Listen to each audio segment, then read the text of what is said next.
few problems at that stage. We came back, and once we found Paul, after we recorded Conflicting Emotions, we really thought things were back on the road to recovery, but Paul let us down rather badly. Paul, so you're to blame for the breakup? Is that what we're looking at here, Paul? Yeah, it's my fault. I'm responsible. Well, what was your contribution to the band, Paul? How come it broke up when you arrived?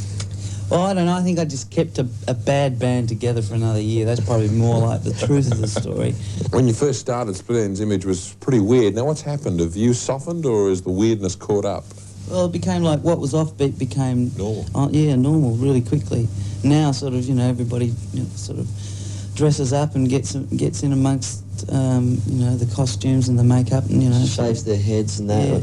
It's fairly normal these days to look pretty extreme, so I guess that's partly why we're a reactionary band. We always go against what's happening at the time, so we tend to look more normal these days. But it was partly as a result of the fact that we got a bit sick of people knowing us for how we looked rather than the music we played, because primarily we're musicians above all, and we're much more happy with records that come out now unaccompanied by an image, if you like.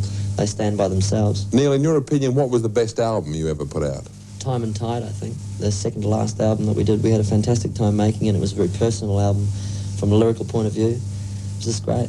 What about Tim? What's he up to? Tim will be obviously pursuing his solo career. He made a fine start with that last year. So he'll be doing another album early next year. I'm not sure who with or where. He might be recording in England, I think. Will you be producing a solo album? I'll be producing Tim's solo album. Really? No. I'd like to have 2% of his next solo album. After 12 years of trying so hard to make it at the top, why, when you're enjoying all your success, give it away? Well, it was never a question of giving it up because of lack or amount of success, really. It was more an internal thing that we felt like it was time for a change. Individually, we were feeling a little restricted by being in a band.